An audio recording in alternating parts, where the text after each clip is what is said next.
Go for this programmes అన్నట్టు accommodate చేసుకున్నాను. కానీ మీరు చాలా అంటే సర్వీస్ యాక్టివిటీస్ నేను కూడా చాలా చూసున్నాను కాబట్టి అసలు ఒక అడ్వకేట్ వచ్చి ఇలాంటి సర్వీస్ యాక్టివిటీస్ చేస్తారా అనేది కూడా నాకు అనిపించింది. అంటే అలాంటి అడ్వకేట్స్ చాలా తక్కువ మంది ఉంటారు. అంటే అందరినీ ఒకే కేటగిరీలో వేయలేం, కానీ సర్వీస్ చేయాలని ఉన్నా కూడా కొంతమందికి సహకారం అనేది ఉండొచ్చు, ఉండకపోవచ్చు, సమయం ఉండొచ్చు. మనల్ని కేసెస్లలో కూడా ఇరికియడానికి కొంతమంది కూడా ప్రయత్నం అడ్వకేట్స్ అండి, అడ్వకేట్స్ కావచ్చు, రాజకీయ నాయకులు కావచ్చు, ఇంకేదైనా కావచ్చు. అలాంటి ఏమైనా ఎదుర్కొన్నారా మీరు? చాలా ఎదుర్కొన్నాను. అసలు సింపుల్ గా ఒక్క రెండు చెప్పగలరా? అంటే ఒక కేసులోనైతే నేనైతే అమ్మాయి ఆల్రెడీ మ్యారీడ్, కానీ డైవర్స్ తీసుకొని మళ్ళీ ఎవరైతే ప్రీవియస్ గా ఇంతకు ముందు ఒక అబ్బాయిని ప్రేమిస్తే తల్లిదండ్రులు ఒప్పుకోలేదు పెళ్లి చేయడానికి. అది పెళ్లి చేయకుండా ఒప్పుకోనందుకు గాను వీళ్ళు ఏం చేసిండ్రంటే వీళ్ళు అరేంజ్ మ్యారేజ్ చేసిండ్రు. చేసి అక్కడే ఇమ్మడలేదు. ఇమ్మడకుండా వాళ్ళు సపరేట్ అయిపోయడం ద్వారా ఆ పాత ఎవరైతే అబ్బాయి ఉన్నాడో మళ్ళీ ఈ అమ్మాయిని కలవడము, ఆ అమ్మాయి ప్రెగ్నెంట్ కావడము, ఆ అబ్బాయి పెళ్లి చేసుకోనని చెప్పకపోవడము, అంతా ఒక మిస్ అయిపోయింది. అప్పుడు అమ్మాయి మన దగ్గరికి రావడము, ఒక 15-20 రోజులు దానికి ధర్నాలు, రాస్తారోకాలు విపరీతంగా పెద్ద లెవెల్ చేయడం జరిగింది.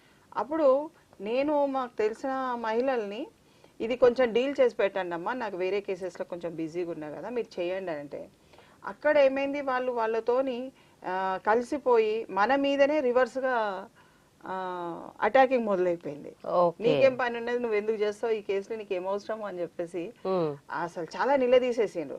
కానీ బెస్ట్ ఆఫ్ అంటే నేను చేస్తున్న పనిలో ఒకవేళ తప్పేది ఉంటే అది నేను చెయ్యను, కానీ ఒకవేళ ఆ భగవంతుడు నాకు శ్రమ అనుకోకుండా ఓపిక ఇచ్చి స్ట్రెంగ్త్ అనేది ఇచ్చేది ఉంటే ఆ అమ్మాయి కేసు డెఫినెట్ గా టేకప్ చేస్తాను టిల్ హర్ అంటే ఒక మ్యారేజ్ జరిగేంత వరకు. తో అబ్బాయితో అంటే మాట్లాడడము, కొంత కన్వర్జేషన్స్ తీసుకొచ్చి లాస్ట్గా అబ్బాయి ఒప్పుకొని పెళ్లి చేసుకుంటానని చెప్పిండు. ఇంత నాకు ఘాటుగా చాలా విధాలుగా అక్కడ క్రష్ అయిపోయినాను. స్టిల్ అక్కడికి పోలీస్ స్టేషన్ వరకు 300 మంది వచ్చిండ్రు.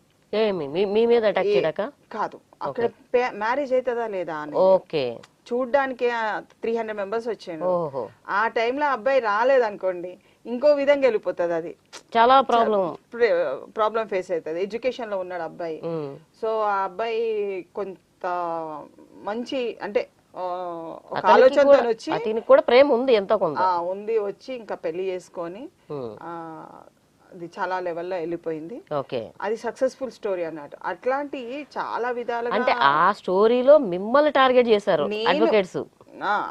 అడ్వకేట్స్ అనే కాదు, అక్కడ సమాజంలో మనము ఒక పనిని అప్పజెప్పినప్పుడు వాళ్ళే మనల్ని తిప్పికొట్టడానికి ప్రయత్నం చేసే తరుణంలో మనం ఎంత దెబ్బతింటామంటే మానసికంగా చాలా అంటే అప్పటికి నేను చాలా మటుకు ధర్నాలు చాలా మటుకు చేసినాను. అసలు 365 రోజులలో కనీసం 360 days I was in the work.